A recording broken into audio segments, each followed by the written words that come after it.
Today's video is sponsored by AFK Arena. Make sure to check out the link down below in the description to start playing today for free. It's been a little while since the last time we've looked at a new Switch controller, and part of the reason for that is there hasn't really been a whole lot as far as officially licensed ones go. However, what there are plenty of is unofficial ones popping up on Amazon. I started taking a look and there are quite a few to check out, and one that really caught my eye is the newest version of one that was released previously that's only selling for 30 bucks. It's a wireless option, had great reviews, so I had to check it out for myself and see if it actually stacks up, and it's this one right here.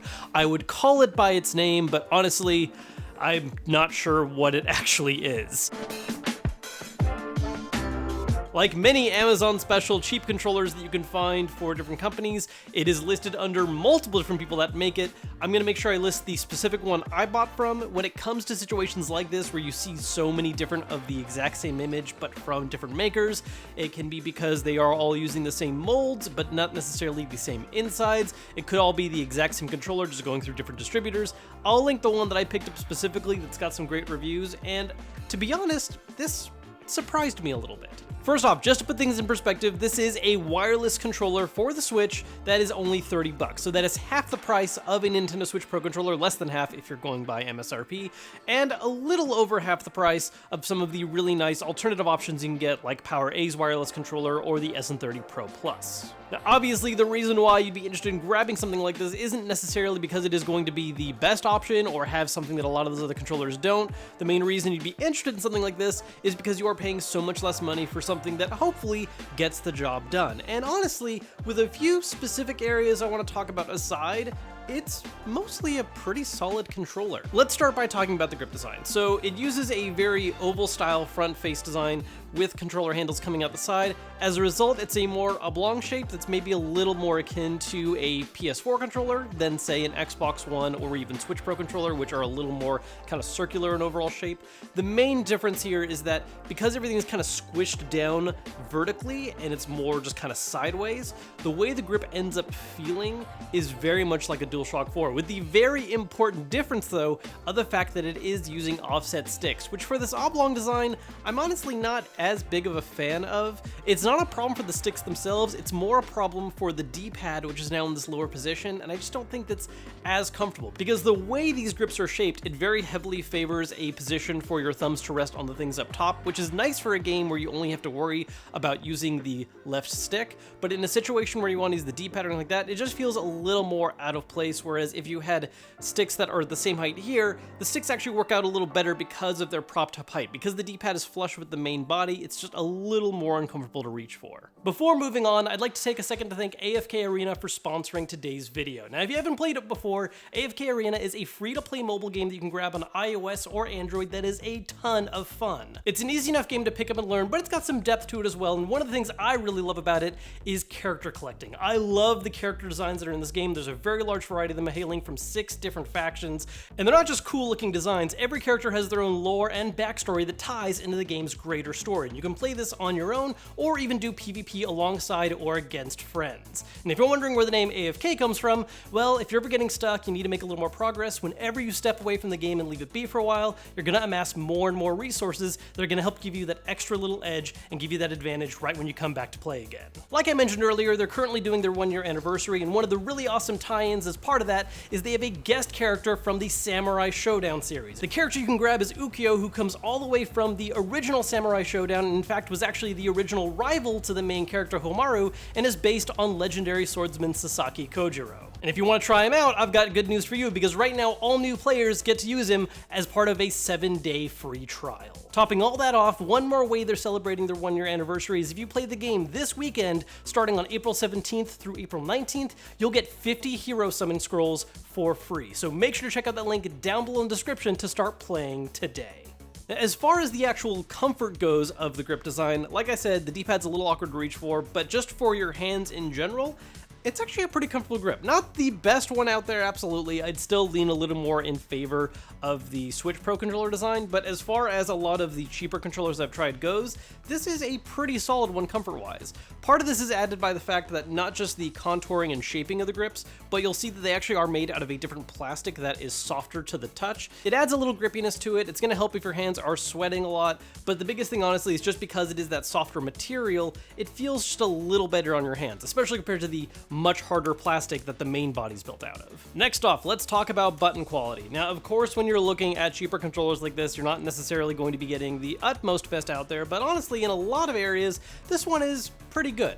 The sticks feel nice, there's a little bit of resistance, they do definitely have some friction when you're moving them in full circles. This is not a frictionless ring setup, but it's not the worst out there. I've definitely used some other cheap ones that are a lot more grating as far as the feel goes. The front-facing buttons have a nice bit of resistance, they're not too mushy, but not too difficult to press down either. If you ever have to do any kind of repeated button presses really quickly, they actually work out pretty well for that. The shoulders, on the other hand, feel a little bit softer. There still is a very clear kind of click register to them, but it just doesn't feel like it has quite the same resistance as the front-facing buttons, especially for the back triggers. The back triggers are definitely buttons. It's not an analog trigger setup. You're not going to feel the full kind of depression, but it does have that kind of little extra travel distance and just feels like it has way less force behind it compared to everything else. It still gives a nice kind of registering click to it, but I kind of wish it had the snappiness that the front-facing buttons had, especially because it is definitely a button, not an analog trigger. Now you'll notice there are 5 buttons placed in the center of this controller. This is 4 of the kind of auxiliary buttons of the normal Switch controls that have just been moved around. You have the plus and minus up here on the tops.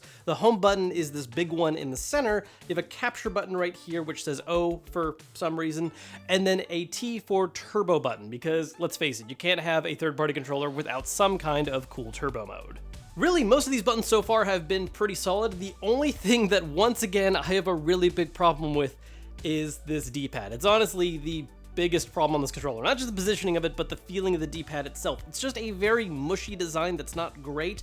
I will say that if you're playing a game where you just have to worry about the strict 4 directionals, so just up, down, left, right, it works fine. I played a couple different retro games and I was able to do them perfectly normal. It wasn't the most comfortable controlling experience, but it got the job done. However, if you ever have to hit a diagonal or you need to do rolling inputs for like a fighting game, this is just not, it's not great. The moment you're trying to press down 2 at the same time, it feels like you're just pressing the entire D-pad down. It does register the individual inputs okay, but it just does not feel comfortable at all, and there are so many other better controller options out there when it comes to D-pads, even in the cheap range. Now, let's talk special features. Like I mentioned, it does feature a turbo button. As far as actual kind of stock Nintendo stuff that a lot of Pro controllers normally come with, it does not have the ability to scan for amiibo, which is pretty common amongst a lot of cheaper controllers. It does feature rumble, obviously not full-blown HD rumble like on Switch controllers. It's going to be much more of just kind of a random shaking that is fine. It's not really super great, but it's okay. And it does have motion controls, and this is actually the one feature that surprised me the most, is because there are some third-party controllers out there that mention they have motion controls, but they don't track super great, especially when compared to using the Switch Pro controller. This one actually stacks up really well. Using it over a long period of time and comparing it back and forth, I did notice maybe just the slightest bit of lag and precision compared to the regular Switch Pro controller, but honestly, the difference wasn't very much. It took a lot of time for me to really kind of nail down and notice that it was just a little bit different. For most people out there, it's going to be perfectly fine. One thing that does help separate this from a lot of other cheap options out there too is that it does make use of USB-C. There are a number of other cheap options out there that do use it, but I feel like it's worth mentioning that there are a lot of cheap options too that make use of something like micro USB, which is really annoying because everything that comes with the Switch and for the Switch normally uses USB-C, so this way you can make use of your Switch's charge brick if you would like to. One thing this controller does not do that I know bothers a lot of people out there, it personally has never been a huge deal for me, but I know it's a make or break for some people. This cannot wake up your Switch from sleep. You have to turn the Switch on first, and then you can sync this up and use it. It will auto-sync after the first time you've done any kind of pairing. It's just that the Switch does have to be on in the first place for it to connect. If the Switch is off and you hit the home button, all it's gonna do is, well, nothing. If you hit the home button while the Switch is off, you'll see the lights flash like it's trying to connect to something, but nothing happens, your Switch stays off, you have to turn it on first. That is one other little thing about this controller I found really annoying, is that it came with absolutely 0 directions. Not that you really need a whole lot, I mean most of the buttons are self-explanatory, but there's a couple little things that are annoying. For instance, it doesn't have a dedicated syncing button. The way you sync is by holding the home button down as long as you can. So short press is home button, long press is holding the home button, which can also be used for things like turning the controller on and connecting to the Switch, and then holding it even longer is how you put it into syncing mode, which is easy enough to figure out on accident, but it'd still be nice if it had any kind of printed documentation that was just like, hey, that's how you do this, by the way. Overall, I gotta say, for 30 bucks, this is a great wireless controller. There are wired controllers for the same price that I would recommend more. There are wireless controllers for a lot more money that I would recommend more. But if you're looking for that balance of something that is wireless to connect to your Switch and it's not gonna cost a bunch of money, this is actually a really good pickup. The only thing specifically I would really recommend against this for is if you want to use it for playing a lot more retro games. Anything that is more heavily D-pad dependent, I just really wouldn't recommend it. I think the sticks and front-facing buttons, shoulders are all really solid on this, but the D-pad is just definitely its biggest weakness. Again, this is one of those things where there are a ton of listings on it on Amazon under a bunch of different names. I'm going to list the specific one I used just to be safe, so if you guys want to check it out for yourselves, this is a good pickup. I know right now it's getting a little tougher to track down a lot of Switch stuff because things are being sold out constantly, so if you're looking for a cheap Switch controller that's currently available, this gets the job done.